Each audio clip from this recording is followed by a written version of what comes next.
Look, I got these from Target too. Guess how much I paid? $3.99. I've been watching a guy on TikTok melt absurd amounts of butter in a giant wok for like an hour. Anybody else seen that guy? Just watched him melt down like a giant butter SpongeBob and a giant butter Patrick. It piqued my interest. Anyways, not super relevant to today's video. Guys, I think I'm honestly beginning to get kind of like jaded when it comes to how I think about streamers. I am feeling myself slowly getting like an overwhelmingly negative perception of streamers as a whole, and I don't really like that, but I feel like given all the shit we've seen come from the streaming world this year, it's really just the natural progression of things. What? A streamer did something that they shouldn't have, and instead of just owning up to their shitty childlike behavior, they took it as an opportunity to turn that behavior and all the backlash they're getting for it into content. This has got to be the first time that's ever happened. That's right, ladies and gentlemen, the impossible has happened yet again. A shitty streamer that neither I nor anyone I know has ever heard of, yet somehow has like 17 million followers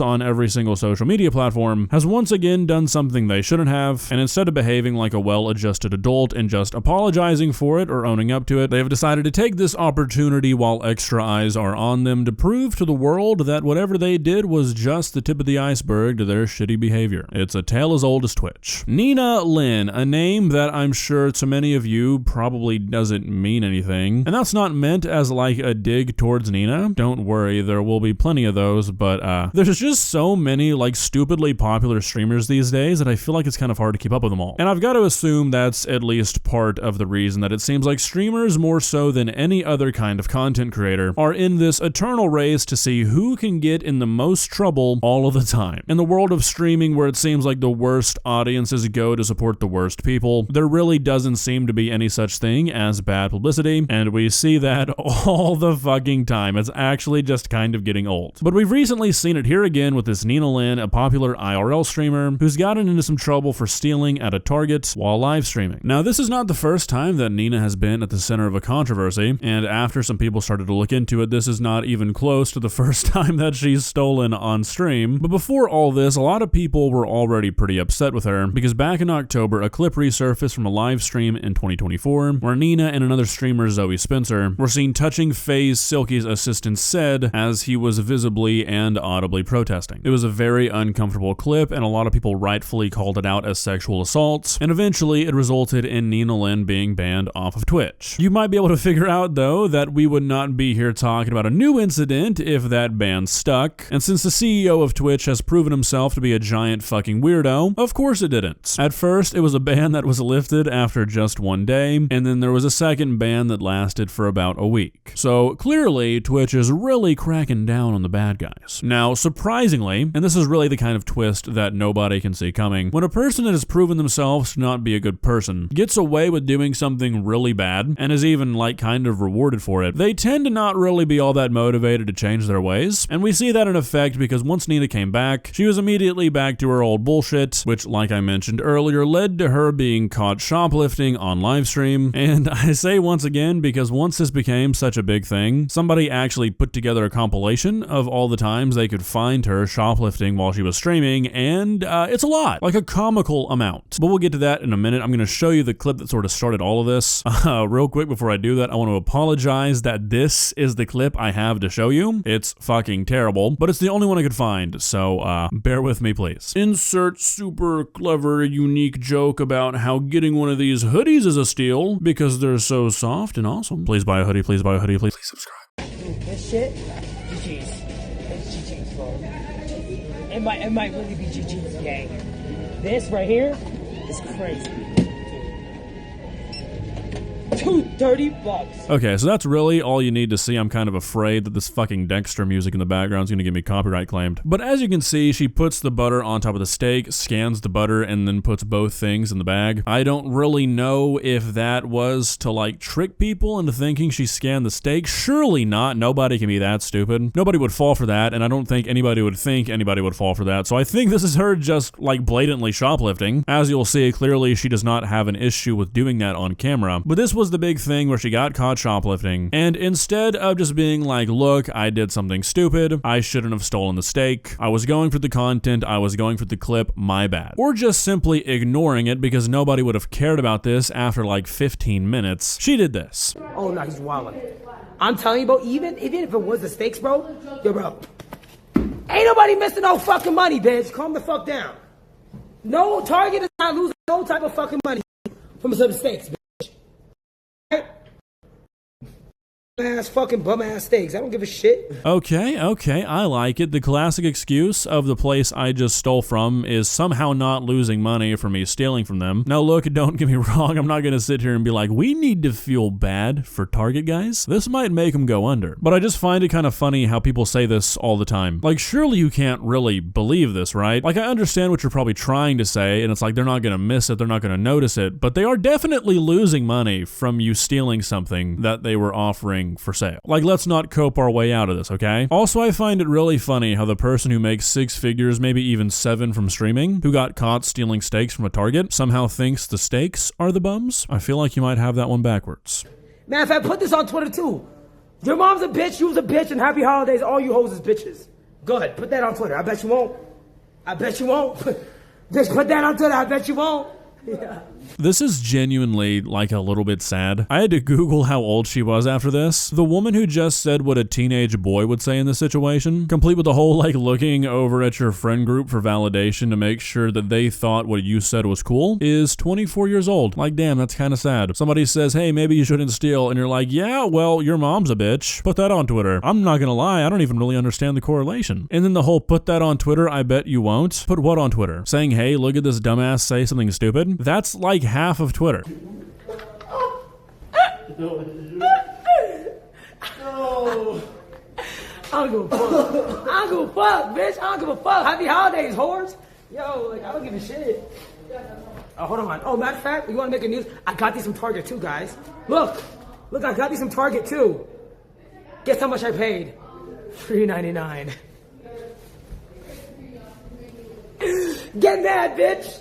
Get mad, bitch. Holy shit, I'm gonna say something that might sound genuinely crazy, but hear me out. I think it might be for the good of society to give this lady back her Twitch channel. She needs this, clearly. This is the kind of person who, if they don't have an outlet like Twitch, they end up spending all their weekends at high school parties when they're like 37, doing shit like this, trying to impress teenagers by stealing things and using bad words. I mean, that appears to be all her Twitch channel really was. Roll the compilation. You can see here how many times she's stolen things on stream. This is an individual who desperately needs to be the center of attention. Unfortunately for Nina, however, the center of attention she will be no longer. At least not for another, like, 4 or 5 days, I'd guess. There's not a snowball's chance in hell that she gets permabanned for this, which I feel like any sort of behavior that results in you being banned 3 times in basically 1 month should probably be an indicator to Twitch that you're just not a good fit for the platform. But especially when 2 of those bans were because of an incident that happened on the platform involving you committing sexual assault on another streamer, and the other ban is because you can't stop stealing shit while you're streaming. It's just like, why? Why would Twitch not just decide, you know what, I think we're good. We don't need this on the platform. And honestly, my theory is that this is just the kind of content that the streaming market has decided is the most profitable. And I don't even think it's because it's the most popular, because I've never personally met a person who actually enjoys this genre of streaming, you know, pretty much the Jack Doherty brand of streamer. I think it's just because the people who do like to watch stuff like this watch it all day long. That's the only thing I can really come up with, and what makes me think that is that Twitch is defending this sort of content and treating the people who get banned doing stuff in the name of this content the same way they treat their hot tub streamers. I mean, it feels like the same old song and dance. This feels no different to when a hot tub streamer gets banned for 2 days because they wanted to push the boundaries, you know, see how much nipple they could get into the frame. It seems like the exact same shit as all these streamers seeing how badly they can misbehave out in public before Twitch is like, you know what, we've got to step in. That's what this feels like to me, and it honestly feels like Twitch is playing into it, just like they played into all the hot tub controversy for years, where they give a clip a few days to go viral, it inevitably brings a bunch of traffic to Twitch, they milk that for every drop they can, and then right when the drama starts to fade, right when people stop talking about it, they ban the streamer and they open it up again. So they get reactions from streamers, they get reactions from YouTubers, and it just seems like a purposeful cycle, because if they ban people people who were doing all this shit, Twitch would become significantly less relevant. If Twitch wasn't full of drama 24/7, it would not be the platform it is today. And unfortunately, I feel like just everybody on Twitch is taking notice of that, because more and more streamers seem to be going down this path, to the point that most of them aren't even trying to hide it anymore. Take, for example, the streamer Rakai, who right after all this shit with Nina Lynn hit the fan, did this on stream. Somebody. Have a beautiful day. You too. I got it for you. Are you serious? Yeah. Oh, Yeah. thank you so much. God bless you. Did you already pay for them? Yeah, I did. Oh, thank you. All right, have a good day. God bless too. you. All right, bye-bye.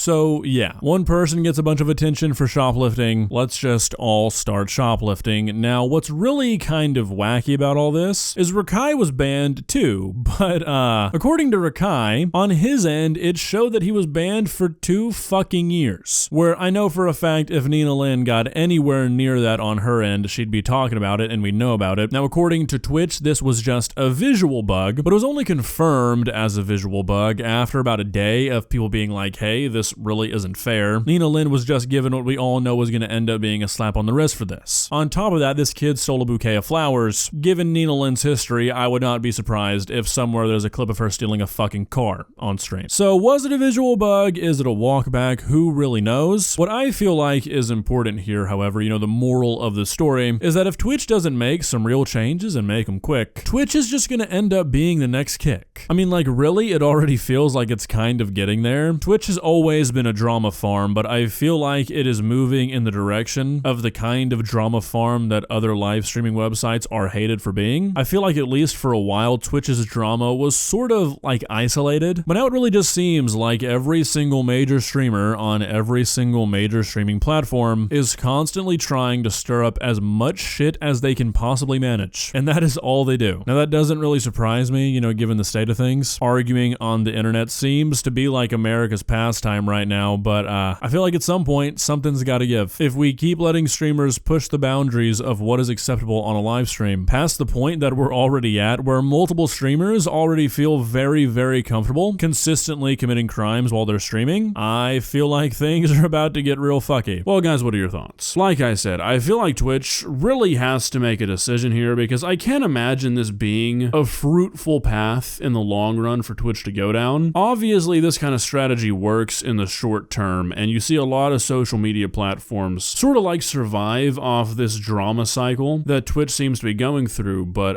it's always short term. They never really seem to make it like other platforms do, and I think Twitch could easily pull themselves out of this, but somebody has to just make the initiative. Every time one of the big streamers on Twitch does something like this and they get away with it, the perception of Twitch shifts just a little bit more. And I just don't think that anybody at Twitch, either like corporate side and especially not on the streaming side for the most part, wants to see Twitch go down the road that Kick did, because it just doesn't last. Because like every other social media platform that tries to be edgy, that tries to be this place where you can just do whatever you want and you might get a slap on the wrist, but it's never more than that, they just don't last. Because people get tired of this shit. These waves of people like really craving drama and always wanting somebody to point and laugh at, they come and go, and while admittedly they've been coming a lot more than they've been going recently, they do. And when this wave passes, people are not going to want Twitch to be what Twitch is being right now. At least that's the way I see it. I could be wrong. I'm not a Twitch streamer, but I'm going to go out on a limb and say that the Jack Doherty meta is not something that most streamers are really willing to adopt. Maybe I'm wrong. Don't think I am. I guess we'll find out. See ya.